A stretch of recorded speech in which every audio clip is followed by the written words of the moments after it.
High news के programme leak से थे। चलो आज हम आपकी मुलाकात करवाते हैं। दतिया में पदस्थ आरएमओ के पद पर पदस्थ हैं डॉक्टर के.एम. वरुण साहब। लीक से चलिए हट के जो एक ऐसा प्रोग्राम जो समर्पित है ऐसे साहसिक अधिकारियों को जो भीड़ और फील्ड में रहकर कुछ अलग हटकर कर दिए। तो आज मुलाकात करिए श्री वरुण साहब से, जो उन्होंने दतिया में 15-16 साल होने को आ रहे हैं जब जिला चिकित्सालय में पदस्थ हैं, और ऐसे समय पर उन्होंने सेवाएं दी। मेडिकल कॉलेज तो आज बना है लेकिन उन्होंने एक मिसाल कायम की। तो सबके लिए से पहले तो आपको धन्यवाद जो इतने व्यस्त टाइम में से हाई न्यूज के लिए आज आपने टाइम निकाला है। धन्यवाद आपको। तो सर आप थोड़ा चाइल्डहुड से बताएं, किशोर अवस्था चाइल्डहुड में किस प्रकार नेचर था जब आपने होश संभाला अपना? मैंने चाइल्डहुड में मैं अपना हंसते खेलते का मेरा हमेशा लाइफ बढ़िया रही है और मैं खेलने में भी रुचि रही हमेशा। मैंने पढ़ाई की तरफ ध्यान दिया और जब 8th 9th 10th में आया तो तब थोड़ा सा लगा कि अब आगे कुछ अपनी लाइफ को सिक्योर करना है, तो डॉक्टर बनने का मेरा लक्ष्य था और मैंने मेहनत करके मैं ग्वालियर से मैंने MBBS पास आउट किया है। उसके बाद मैंने पब्लिक हेल्थ मैनेजमेंट डिप्लोमा भी किया है और उसके कार्य में मैं एडमिनिस्ट्रेशन वर्क ज़्यादातर मैं देखता आया हूँ और अभी भी मैं आरएमओ के पद पर हूँ। अच्छा सफलतापूर्वक कार्य कर रहा हूँ।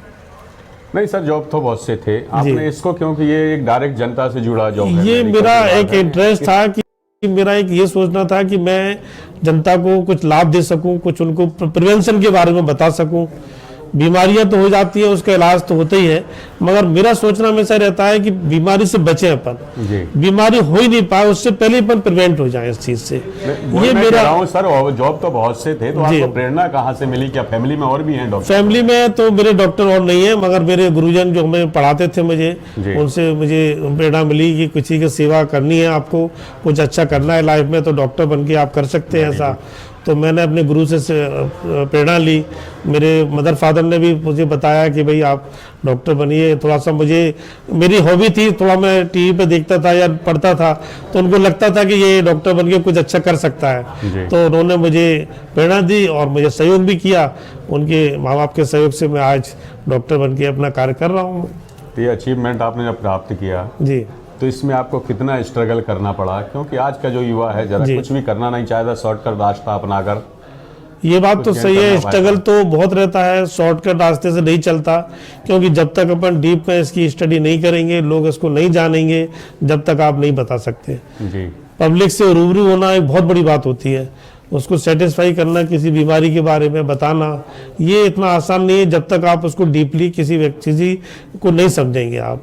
तो पढ़ाई काफ़ी मेहनत करना पड़ी। कई मैंने कोचिंग करके और कई गुरु मेरे को बहुत अच्छे मिले जिन्होंने मुझे प्रेरणा दी, सिखाया।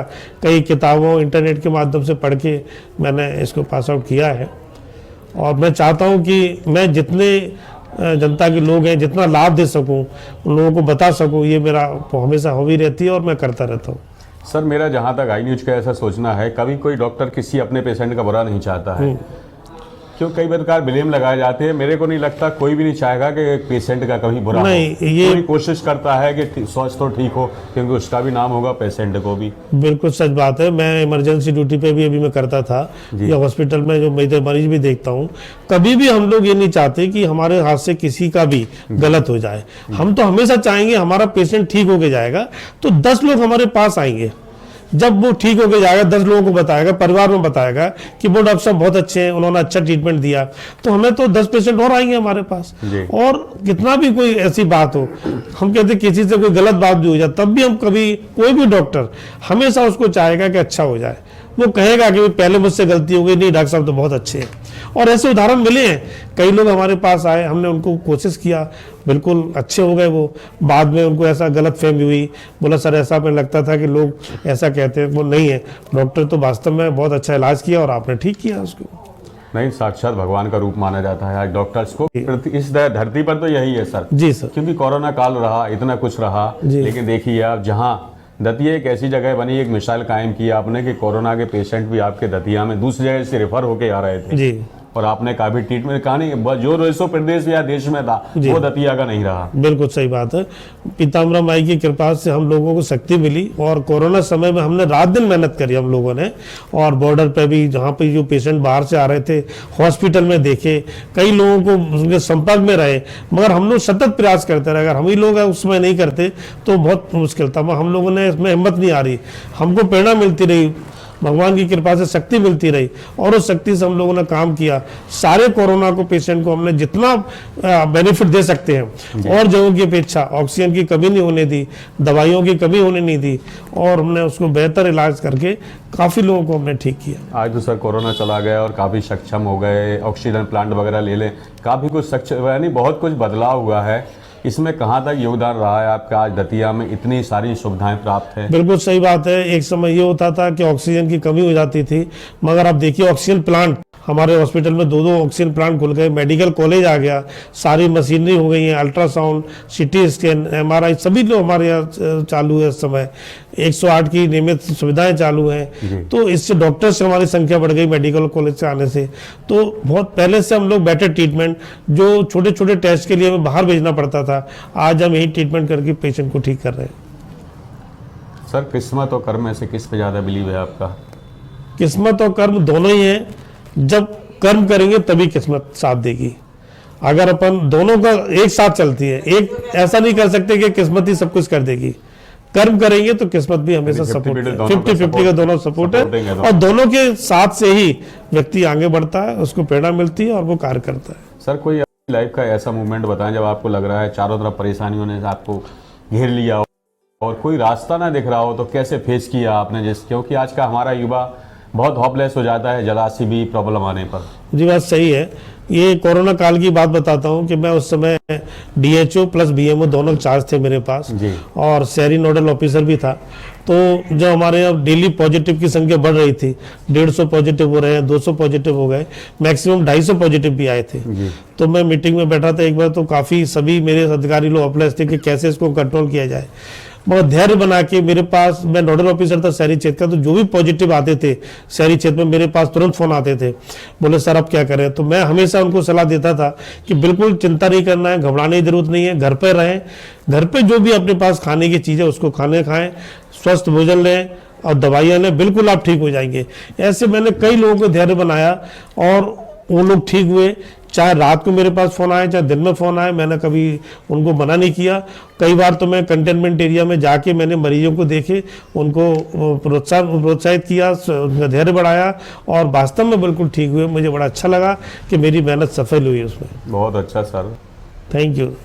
बहुत अच्छा। लाइफ का कोई ऐसा यादगार क्षण बताएं जिसे आप भूल ना पाते हो, सबके साथ सेलिब्रेट करते हो? किसके साथ पहली बार सेलिब्रेट करते हो उसको? नहीं, जब आपको खुशी मिलती है बहुत अच्छी, जब खुशी मिलती है तो नेचुरल मैं अपने फैमिली के साथ ही उनको वो करता हूँ और कोशिश करता हूँ हमेशा अच्छा हो।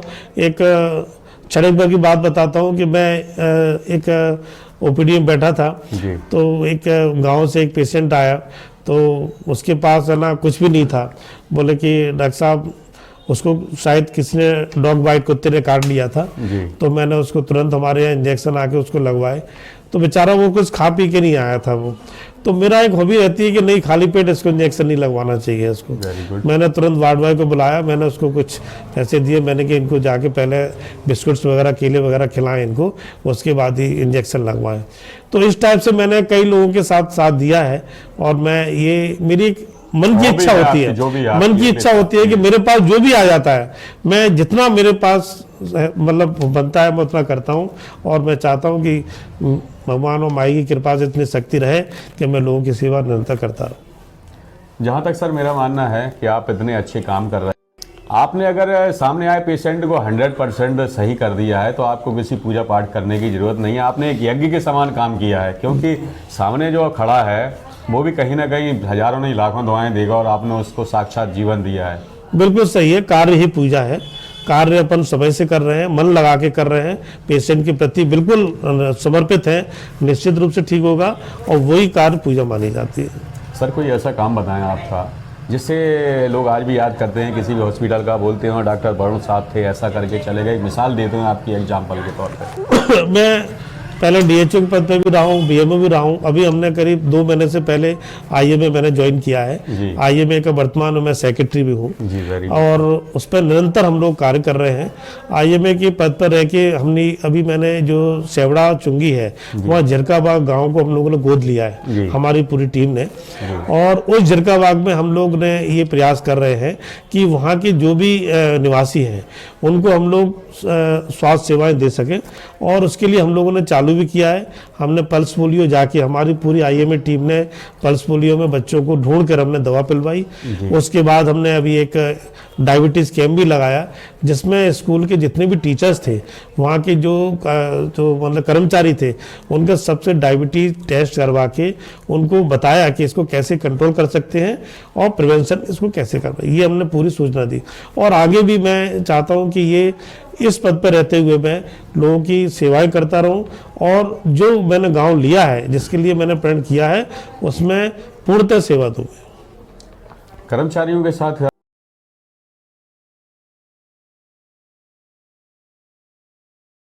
क्योंकि छोटा कर्मचारी तो कहीं ना कहीं स्वर्गमिष्ठ होता ही है, तो उसको किस प्रकार आप बिहेव करते हैं, उनको साथ लेके चलते हैं या पनिशमेंट करते हैं डायरेक्ट? बिल्कुल सही है। आरएमओ का पद एक ऐसा पद है कि मेरे साथ में क्लास 3 कर्मचारी, क्लास 4 कर्मचारी भी रहते हैं, तो मैं हमेशा उनको सही ढंग से मोटिवेट करके ही उनसे कार्य लेता हूं। कभी मैं उनसे लड़ता झगड़ता नहीं, कभी वो मेरे पास आए भी है छुट्टी लेने, बराबर उनको छुट्टी दी है मैंने। अगर उनकी कुछ परेशानी देखते हुए कुछ उनको आवश्यकता भी है तो वो भी मैंने हेल्प करने की कोशिश की है, चाहे फैमिली के स्तर पर हो चाहे उनके खुद के स्तर पर।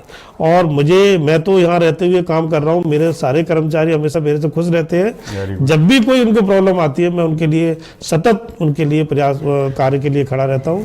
और मैंने बोल रखा है, चाहे आप वार्डवा है, चाहे आप स्वीपर पोस्ट पे है, चाहे आप कंपाउंडर है, मेरे लिए अगर कोई बात है तो आप तुरंत बताइए, क्योंकि अगर मैं उनको सपोर्ट में नहीं रहूँगा तो वो काम कैसे करेंगे।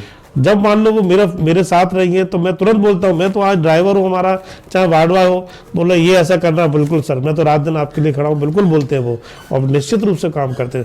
और मेरा मानना ये है कि अस्पताल का कोई भी कर्मचारी, कोई ये नहीं चाहता कि हम काम ना करें। हर व्यक्ति काम के लिए है, क्योंकि शासन तनख्वाह देती है तो हर व्यक्ति काम करना चाहता है। बस ये है कि उसका थोड़ा सा बात को सुने।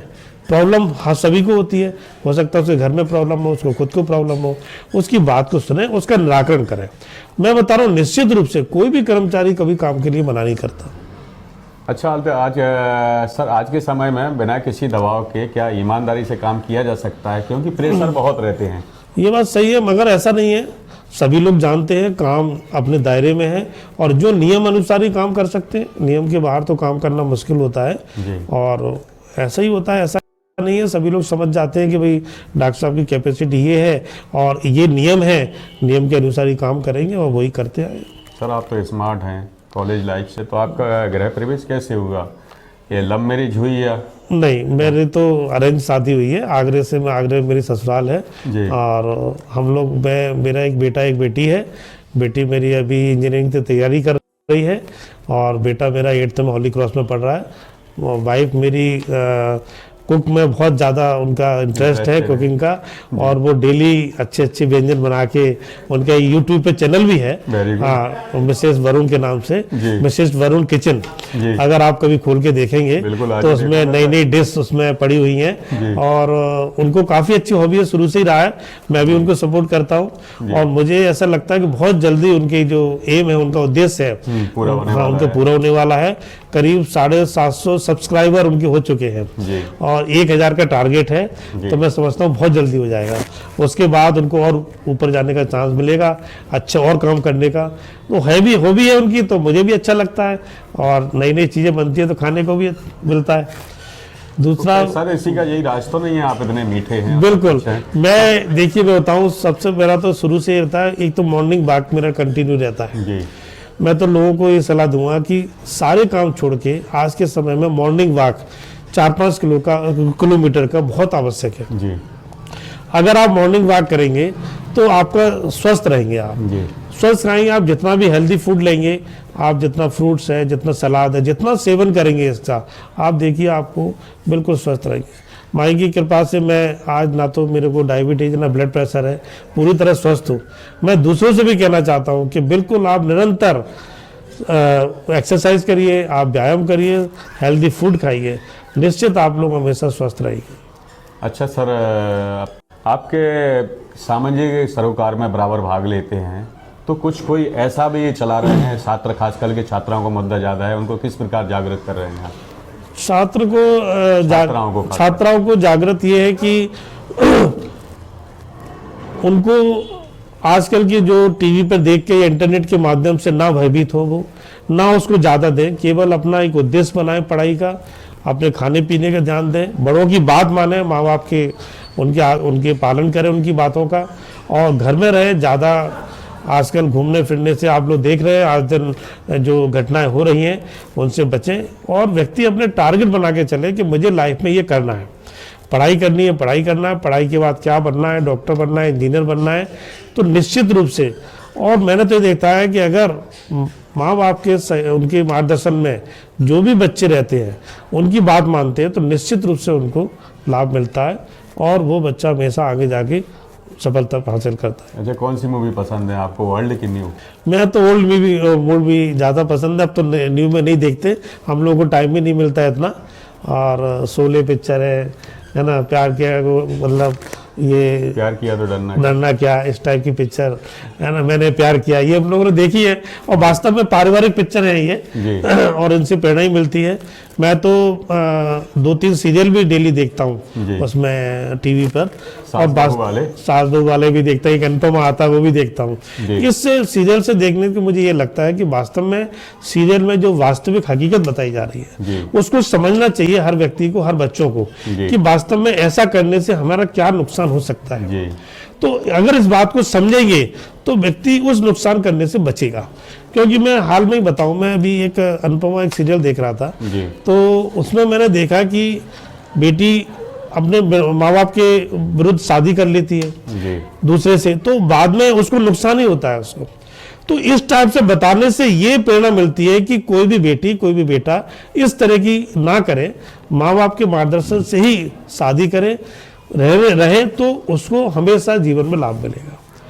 तो क्षणिक वर्ग के को स्वास्थ्य, मतलब क्षणिक वर्ग का कुछ भी अगर प्राप्त करना है तो ये नहीं चल पाएगा।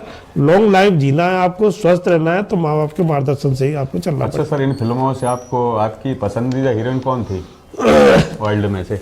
वर्ल्ड में तो मैं हेमा मालिनी बहुत अच्छी हीरोइन रही है, और उनकी पिक्चर हम बहुत देखते थे। शोले पिक्चर जैसे याद होगा आप पसंद बताइए, मैं बुराई नहीं कर रहा हूँ, अच्छी नहीं है। नहीं, पसंद तो थी वो, ऐसी बात नहीं है, सभी को पसंद है, मुझे क्या। और हीरोइन तो हीरोइन होती है, उनके काम करने का तरीका और उनके जो फिल्मी स्टाइल था उनका बहुत अच्छा था। पर्टिकुलर एक का नाम बताइए कि आपको कौन किससे सबसे ज्यादा फैन रहे हो आप, क्यों कब सब कोई ना कोई किसी का रहता है। नहीं तो मैं हेमा मालिनी की फैन मान था, और उनकी पिक्चर ज़्यादा देखता था। मैंने देखा जब भी मौका लगता था, मैं पहले पेपर आप देखते थे, पिक्चर उसमें आती थी, आज स्टॉकेज में पिक्चर लगी स्टॉकेज में, तो हम लोग देखते थे धर्मेंद्र हेमा मालिनी किसमें, अमिताभ बच्चन हेमा मालिनी के, चलो वो पिक्चर देखते हैं, और जाते थे देखने हम लोग। बहुत अच्छा लगा सर आपसे बात करें। लास्ट में क्या मैसेज देना चाहेंगे हाई न्यूज के माध्यम से? मैं तो युवाओं को हेल्थ के बारे में ये मैसेज देना चाहता हूँ कि रात को जल्दी सोए और सुबह जल्दी उठें, उठकर पढ़ाई करें और घूमना, वॉकिंग करें और व्यायाम करें, ये बहुत आवश्यक है। फास्ट फूड बिल्कुल ना खाएं, कम से कम खाएं, और हेल्दी फूड में आपको फ्रूट्स और अपना सलाद का उपयोग करें। निश्चित रूप से आप स्वस्थ रहेंगे, एक अच्छी लाइफ जी पाएंगे। बहुत बहुत धन्यवाद वरुण साहब। ये थे डॉक्टर वरुण साहब, जिन्होंने बहुत से हाई न्यूज़ पर अपनी लाइफ के बारे में बताया, इवेंट के बारे में, किस प्रकार का उनका नेचर उनका वाकई में बहुत अच्छा है। किसी को खाली पेट कभी अगर भूख आता है तो इंजेक्शन भी नहीं लगने देते हैं। और अक्सर जब किशोर अवस्था में कॉलेज लाइफ में तो हेमा मालिनी उनकी पसंदीदा हीरोइन थी, उसकी फिल्म देखने जाते थे। चूँकि उनमें एज डिफरेंस था तो शादी तो कर नहीं सकते थे, इसलिए मन मार के रह गए हैं, और इसलिए बुराई कर रहे हैं कि हेमा मालिनी ठीक नहीं है। दतिया से अशोक श्रीवास्तव, राहुल शर्मा के साथ मिलते हैं ऐसे ही अन्य किसी अधिकारी से हाई न्यूज के प्रोग्राम लीस्ट के हट के चलोगे। Thank you. Thank you.